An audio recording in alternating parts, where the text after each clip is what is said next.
They host Houston next Monday. What a football game, huh? I don't know where we begin. I mean, the Rodgers throws for the touchdowns. We would have been talking about the Lamar's throws, which were fantastic. But in the end, it's Rodgers' brilliance and the ability against a banged-up secondary for Baltimore to make enough plays. What happened? Yeah, no doubt the secondary being banged up matters. You'll see it in the film here. I thought he did a good job of working the seams. He's getting 4 verticals here. It's the route concept that Pittsburgh's running. That's the route concept. So when he breaks the huddle and you get up to the line of scrimmage, and it basically looks like you're getting a quarters coverage. So most of the time, you're going to end up finding the back in that scenario. But as we play it forward, what ends up happening is you end up getting rotation. Where you get that rotation, now the single that Aaron has is right here. It's Adam Thielen on Humphries. And the key here is, Scott, when the guy's back is turned for a quarterback, like he's not covered. And so it's just an outstanding throw. So that's versus a single high working inside the numbers. Now, similar situation here in terms of working inside. This time it's Pat Freiermuth. He's going to basically run, I know you love the double moves. It's a stick nod route basically that he's going to run. That little stem there is going to matter as you talk about the difference in terms of injuries in the secondary, because you got 2 high safeties, but Kyle Hamilton a lot of times is their middle runner. Sometimes they play him as, a 3 safety look and they bring him down. Sometimes they have him as the middle runner. Well, in this case, it's basically a double move. It's Jackson instead of Hamilton, and that's why Freiermuth wins, and then Rodgers puts it right on the money. They end up scoring on that drive as well. And then obviously we'll let this one play yet in the highlight. This is the double move. Kick enough of them, we're going to show it again. But when you think about what Rodgers did, for much of the game, there was no separation between receivers, tight ends, things of that nature. But then Hamilton does go out. It does change things a little bit. But Aaron, just the way he hung in there and made throws at the most critical moments was pretty remarkable. All credit to him and them for answering repeatedly, but this is one of those situations where if the rookie kicker makes from 44, we're raving about the plays, the improvisational ability, the remarkable avoiding 100%. Of a sack from Jackson to hit Flowers not once but twice. I mean, he did everything that was necessary, including a 4th down conversion, and then the kicks missed and you lose. So what's Baltimore to make of this result? Well, I think what you make of that is this. Lamar was MVP Lamar tonight. Yeah. Like that, like when you needed it the most, a negative play turned into a go-ahead, winning touchdown pass to Zay Flowers. Like, he was MVP Lamar. But you find yourself in this situation because he wasn't for the season. Like, I think that's the takeaway. Well, I think when I look at it for Lamar and, like, how brilliant he was tonight, I think the expectation is that you get that for the majority of the season. And we had a spirited conversation on Monday Night Countdown. Our guy, my guy Marcus Spears, Swag was just, he's like, man, I don't want to hear all this. Whatever your reporting is about who Jackson is. And I was like, look, I'm just reciting the stats. This isn't opinion-based. The record was the record. But the point that Swag was making was this guy right here that we watched tonight. That guy is in a rare place of talent and played to that talent tonight, and they don't have another game because their kicker misses a kick. And that's hard to reconcile, you know what I mean? 100%. And just when you look at the team in general, all the injuries early in the season with that defense, they weren't the same. In fact, they were bad on defense, Baltimore was at the beginning of the year. Right. And so then they got their guys back. And you're like, oh, this is the Baltimore that we expect. So, yeah, it's wild to me to sit here and think, okay, Kansas City, Baltimore, the Detroit Lions, these teams that you would have thought, hey, for sure, these guys are going to be in, like, maybe they don't win their division, but they're going to be in the mix. The fact that they're not playing football next week's wild. We're waiting. T.J. Watt's going to join me here in a moment, and can't wait to hear his perspective on that remarkable football game. And the big picture in the AFC and the playoffs is something we're going to discuss as well in greater detail. But like just that fourth quarter and seeing the way Rodgers operated, and the idea that you get DK Metcalf back, that's a gigantic piece of the puzzle for them. TJ and Scott Van Pelt, thank you so much for joining me once again on the show. First of all, welcome back. Glad you're healthy. That game could have. Seems like it could have put a lot of you guys to the ground. My gosh, how do you explain the jolt of adrenaline that goes through you when that kick's no good and you know you've got 60 more minutes left minimum to play? Incredible, man, incredible. Honestly, I'm glad I'm outside this locker room right now because there's a lot of smoke in there from all the cigars. Probably not good for the old lung, so I'm happy to be here.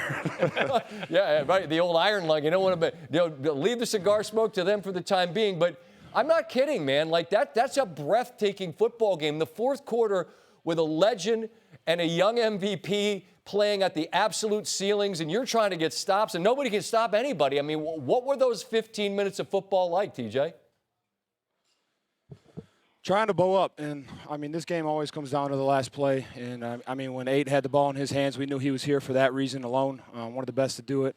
And then obviously when the kick missed, just so much excitement, man. To have another opportunity to come back here in front of Steel Nation, have an opportunity to play another game is insane, man. It's incredible.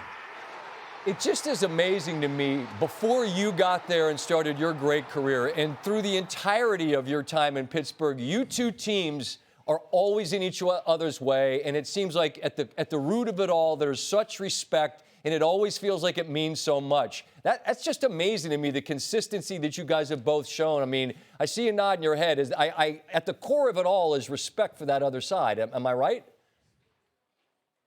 Absolutely, a lot of respect. And Mike T talks about it, man. A lot of us are here because we're trying to defeat the guys over there. A lot of us are here because we're trying to go up against each other each and every year.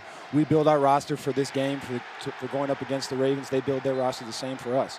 So there's obviously a lot of mutual respect there, but it always creates great football games. Yeah, we're showing the video of that remarkable play that you made, just great reactions there in real time.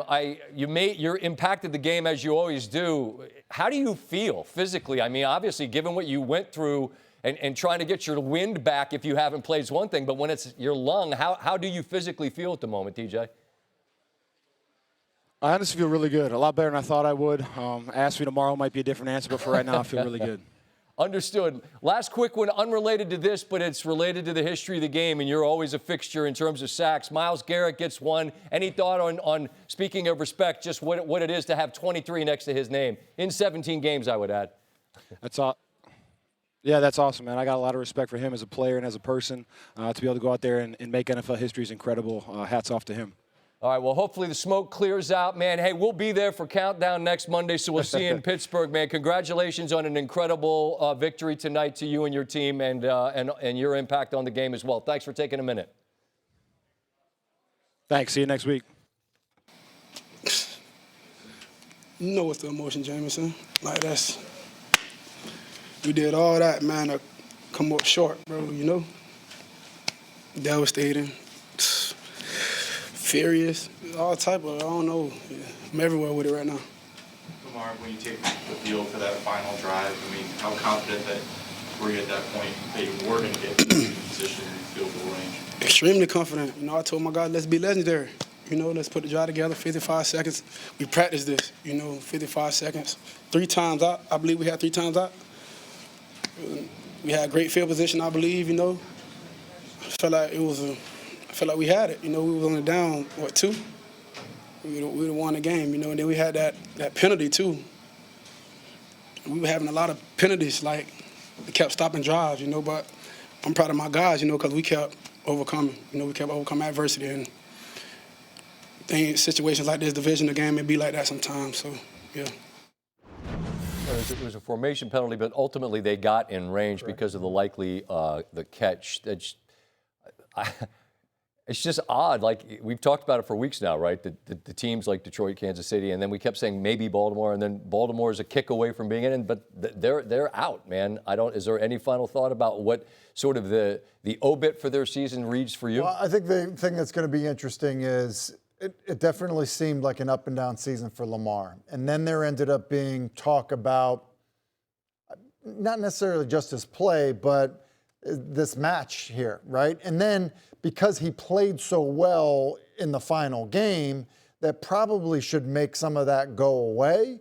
But then you're not in the postseason. So I think that's the question I have about what happens in Baltimore is like, what's the discussion there? What's the discussion as it relates to Pittsburgh versus Houston? Houston has the best scoring defense in the AFC. Mm-hmm. And Actually, the Colts scored a bunch on them on Sunday. How about Riley Leonard? I think we'll get to that in a bit. But just your thought about this Pittsburgh team that we saw most of the game have trouble getting separation. They go crazy in the fourth, but going up against that Texans. Yeah, it's a brutal matchup, especially because Aaron, in terms of his mobility, you know where to find him, right? And so when you think about, the way Houston can rush the passer, a lot of times they're just rushing 3 or 4 guys, and that's what they're doing. That, I think, can end up being, the biggest challenge, even with DK back. And we got 2.5. Houston on the road at Pittsburgh is a very small favorite there. That will wrap up Wild Card Weekend. We will be there. Calvin's the sweetest guy. I mean, he is. Just ever since the Malibu trip in the offseason, just have such a love and appreciation for Cal and his disposition. There are multiple times in the huddle I'm asking him on various plays, what do you want on the backside? What do you want on the backside?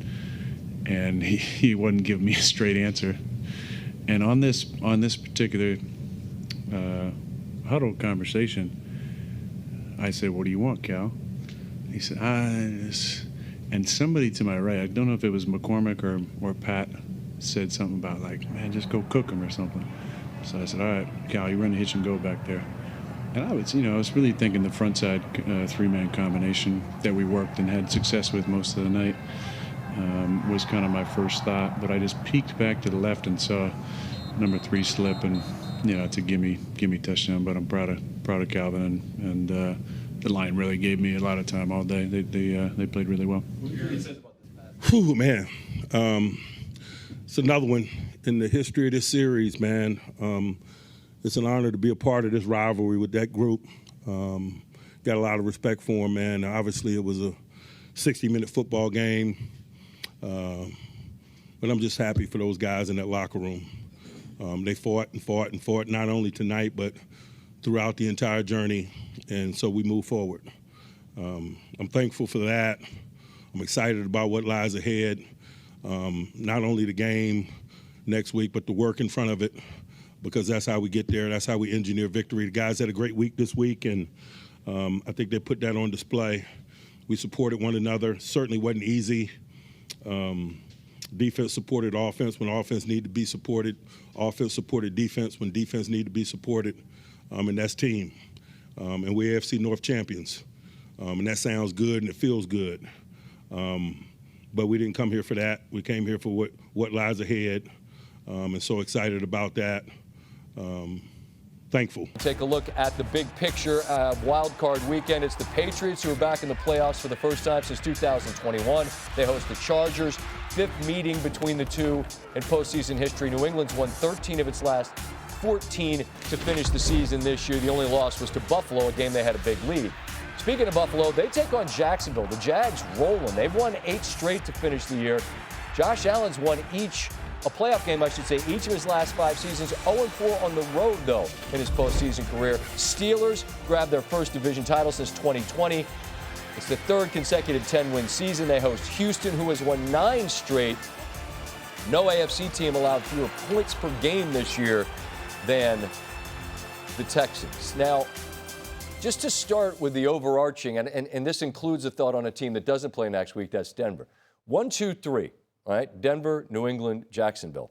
Those 3 quarterbacks have combined to play in 3 playoff games and win 1. How does that impact how you view the big picture of the AFC? I mean, the way it makes me view the big picture is, it makes me think, if you're the Buffalo Bills and you're Josh Allen, this is the opportunity you need to take advantage of, because there's no Lamar Jackson, a player in his prime in the playoffs. There's no Patrick Mahomes, another player in his prime in the playoffs. And so I think even though they're the 6th seed, they're not even hosting a playoff game, I just think there's a lot of pressure and expectation, because he's the best quarterback in the mix, in the AFC. Sure. Probably by a decent margin. Justin Herbert probably make a case for being in the mix as well. But Josh Allen's the best quarterback that's playing in the AFC still. And so when you look at that and you look at the inexperience and you think, okay, your path to the Super Bowl is through these guys, I think there's pressure associated with that. Yeah, but your reward, I mean, and granted, you lost some games, so you got to go on the road. You got to play a team that's won 8 games. Like the hot streak of Jacksonville versus who Josh Allen is. I get what you're saying. I agree with you, but that feels like a lot to go up against in terms of who Jacksonville is at the moment. Yeah, and because Jacksonville, a couple things they're doing great. Liam Cohen's doing an amazing job designing plays to get guys wide open. They're protecting Trevor Lawrence, which is in part why he's played so well. He's been protected extremely well, and then they're dialing up stuff that's getting guys free. And then they've been super competitive on defense. So, yeah, that's not an easy place to go in and win with how they're playing right now. So it's going to be a tough challenge right out the gate. All right, so we're looking at this playoff picture, and it includes a red-hot Jacksonville team, a red-hot Houston team that will go to Pittsburgh.